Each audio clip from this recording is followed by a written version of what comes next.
Nick, what were your secrets? Because Joey, I think, was said to be maybe the most emotionally mature bachelor we've ever had. And as a parent, like, you had to have some influence on that.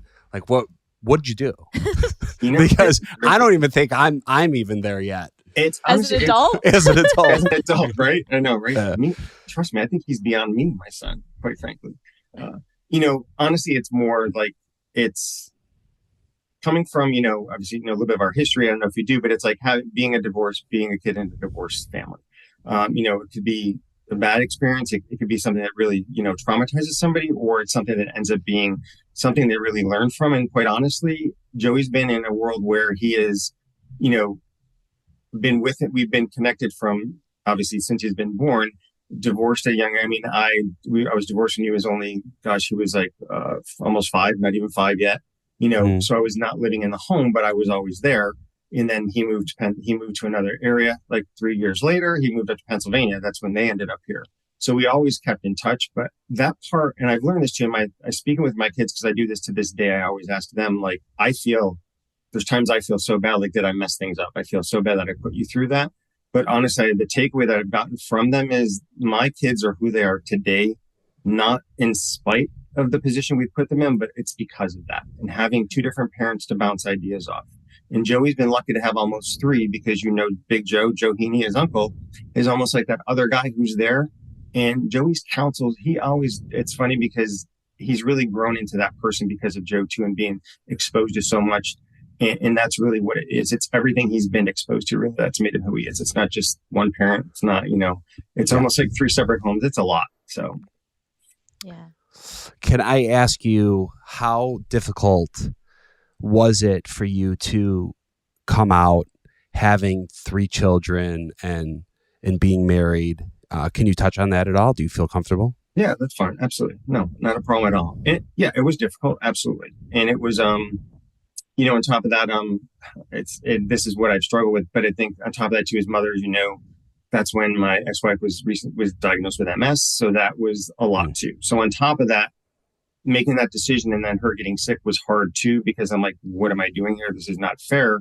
But at the same time, I didn't want my kids to live in a home where the parents weren't. I mean, I love my ex-wife. I love Kathy still to this day, but it's just like that happiness wasn't going to be there, and it was unfair to them. And I wanted them to grow up in a home that they were happy. So, but it's still, it was hard. It definitely was. It wasn't easy, but it was, to me, it was like the goal was for them. I really didn't want them to live in that. I didn't want them to live in an environment where people weren't really truthful and living that. Yeah. Yeah. What was that conversation? I mean, I know Joey was so young. Joey, you're the middle child, right? Yep, middle child.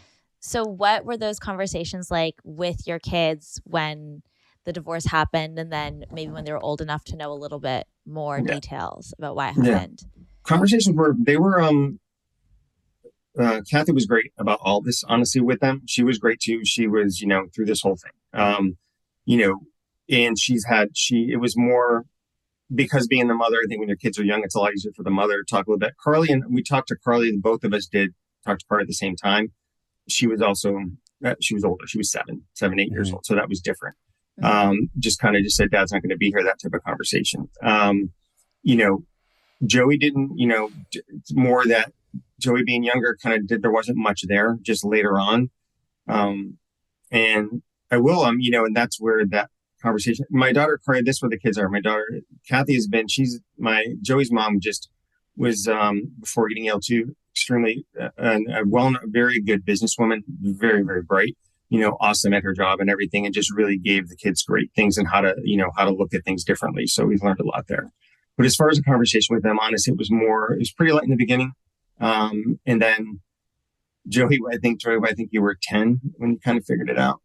So I don't even know. I don't know when I actually fully figured out. I still try to think back how old I was. But yeah, I would say I don't remember that conversation either. I know we were really young. I think it was more Mom that told us that we were going to see more on the weekends. And then the move happened. I knew they weren't together anymore, but I didn't necessarily understand why. And those conversations obviously came later on in life. And when I did fully understand it, I think a lot more started to come together. As I always said, I think it made me more of an understanding person. And to touch on what my dad was talking about too, about how he, obviously you can tell, doesn't give himself any credit for any emotional intelligence that I have. My whole family, especially on my dad's side, is extremely loving, extremely open. The one thing that they taught us really, really early on, especially through something difficult as divorce, is you never stop loving on your family. Like, they have always been open and loving. If you've met my aunts and all these other people on that side, like, the affection they show is it's almost too much sometimes. So it's how they are. And I think it was very obvious at a young age that it was really okay to express emotions. I think that's what my dad's taught me the most throughout our lives.